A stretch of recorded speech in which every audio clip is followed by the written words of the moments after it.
Assalamualaikum warahmatullahi wabarakatuh. Perkenalkan, saya Santi, Unit Kerja SD Negeri Babakan 01, Kecamatan Ciseeng, Kabupaten Bogor.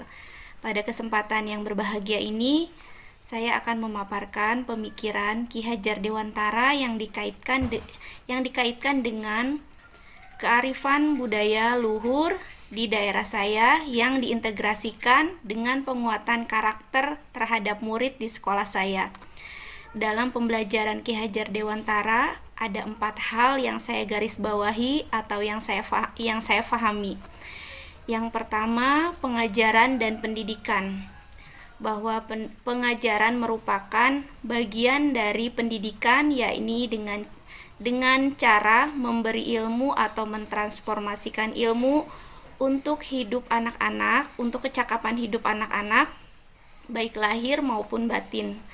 Pendidikan merupakan menuntun dalam hidup tumbuhnya anak dengan segala kodrat yang ada pada anak, agar mereka mencapai keselamatan dan kebahagiaan yang setinggi-tingginya, baik sebagai manusia maupun sebagai anggota masyarakat. Yang kedua, pendidikan harus menuntun pada anak. Pada pemikiran Ki Hajar Dewantara, kita ingat Ingarso Sung Tolodo. Berarti bahwasanya guru harus bisa sebagai teladan bagi muridnya. Bukan hanya guru, di sini peran orang tua di rumah harus bisa menjadi teladan bagi anak-anak di rumah. Ketika anak-anak melihat contoh dari guru maupun dari orang tua, insya Allah akan tertanam budi pekerti yang baik, karakter yang baik dalam diri anak, dan budi pekerti dan karakter tersebut akan tertanam secara lahiriah, bukan karena paksaan ataupun karena ketakutan. Makna menuntun lain bahwasanya pendidik harus berpusat pada murid. Biarkanlah anak-anak mengkonstruksi pengetahuannya masing-masing, dan di sini peranan guru hanyalah menuntun anak agar dapat mengkonstruksi pengetahuan tersebut. Ingatlah teori konvergenti atau konvergenti teori, bahwa seorang anak lahir seperti kertas dengan penuh tulisan. Selembar kertas yang penuh tulisan tersebut masih samar, dan disinilah peran pendidik untuk menebalkan tulisan samar itu dengan hal-hal yang baik agar menjadi karakter yang baik. Yang ketiga, pendidikan harus memperhatikan kodrat alam dan kodrat zaman. Kodrat alam adalah segala sesuatu yang dibawa oleh anak sejak lahir dan dipengaruhi oleh lingkungan keluarga dan lingkungan masyarakat. Sedangkan kodrat zaman adalah kondisi di mana anak itu berada pada saat ini. Ketika kodrat zaman, maka kita harus memberikan keterampilan abad 21. Di era sekarang ini, keterampilan abad 21 atau era digital, kita harus mampu mengajarkan kepada peserta didik kita. Jangan sampai kita sebagai seorang pendidik yang anti teknologi. Pandemi 2 tahun lalu telah mengajarkan kepada kita semua bahwa pentingnya teknologi dalam pendidikan. Diperlukanlah kemampuan dalam menggunakan gadget. Jangan melihat hal buruknya, tapi gadget ada juga hal baiknya, yaitu hal yang bermanfaat. Lihatlah hal-hal yang baiknya melalui gadget kita bisa menggunakan untuk pembelajaran. Misalnya melalui Google Classroom, Zoom, grup WhatsApp, YouTube, ataupun bagi seorang guru membuat video pembelajaran melalui berbagai aplikasi. Misalnya KineMaster, CapCut, Canva, ataupun aplikasi-aplikasi yang lainnya. Yang keempat, pendidikan harus berhamba kepada anak. Berhamba bukan berarti memberikan kebebasan yang sebebas-bebasnya. Kebebasan ini adalah kebebasan yang bertanggung jawab. Kebebasan ini adalah kebebasan yang bertanggung jawab, bahwa anak harus sadar bahwa kemerdekaan dirinya juga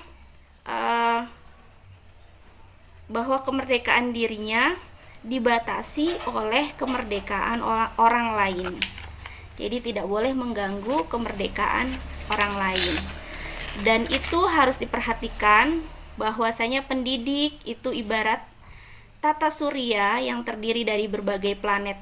Planet ini memiliki keunikan masing-masing dan beredar pada orbitnya masing-masing. Setiap anak memiliki gaya belajar, minat, dan bakat yang berbeda-beda. Disinilah peran seorang pendidik untuk melaksanakan pembelajaran yang dapat memfasilitasi perbedaan tersebut. Harus bisa memfasilitasi gaya belajar, minat, dan bakat anak yang berbeda-beda tersebut. Di antaranya dengan menggunakan berbagai media pembelajaran, model pembelajaran, dan menggunakan berbagai jenis asesmen atau penilaian. Relevansi pemikiran Ki Hajar Dewantara yang dikaitkan dengan nilai-nilai budaya luhur di daerah saya yang diintegrasikan dengan penguatan karakter murid di sekolah saya. Yang pertama, nilai beriman dan bertakwa. Artinya tantangannya di sini bahwa masyarakat Jawa Barat terkenal dengan masyarakat yang religius. Oleh karena itu, untuk mewujudkannya, kegiatan yang dilakukan untuk memperkuat karakter di sekolah saya diantaranya mengadakan pengajian di setiap hari Jumat, kemudian mengadakan ceramah agama di hari-hari besar keagamaan dan peringatan hari besar keagamaan, mengadakan santunan yatim, mengadakan pesantren Ramadan, dan yang terakhir peserta didik sudah terbiasa mencium tangan bapak ibu gurunya ketika bertemu. Yang kedua, nilai cinta tanah air.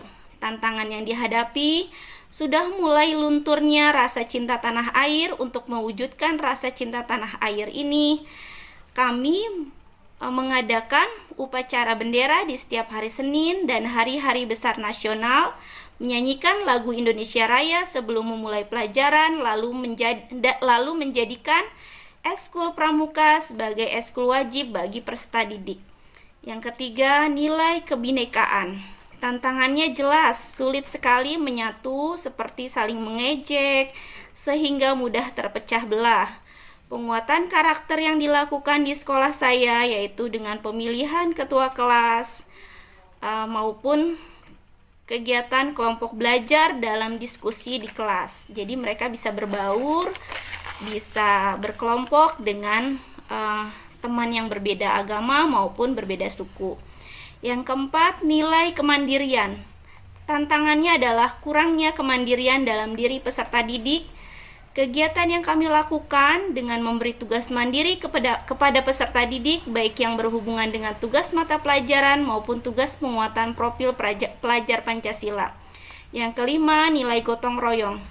Tantangannya, anak mulai individualistis.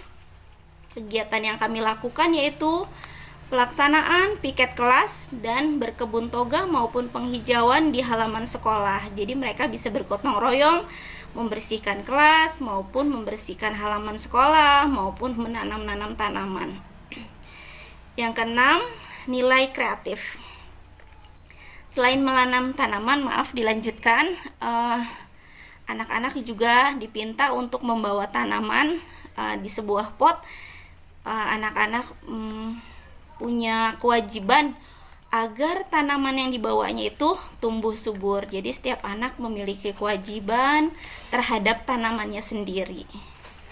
Terus yang keenam, nilai kreatif dan berpikir kritis. Tantangannya kurangnya kreativitas dan berpikir kritis pada anak. Kegiatan yang kami lakukan yaitu dengan mengikut sertakan peserta didik kami pada lomba-lomba, misalnya FL2SN, Gebiar PAI, maupun lomba-lomba lain yang diadakan di Dinas Pendidikan maupun di kecamatan. Yang ketujuh, nilai kearifan lokal. Tantangannya jelas, peserta didik semakin tidak mengenal budaya daerahnya. Penguatan karakter yang kami lakukan yakni dengan memasukkan bahasa Sunda kepada kurikulum. Yang tadinya bahasa Sunda sebagai muatan lokal menjadi sebagai pelajaran pokok. Demikian pemaparan saya. Salam merdeka belajar, salam merdeka mengajar. Saya Santi SPD. Assalamualaikum warahmatullahi wabarakatuh.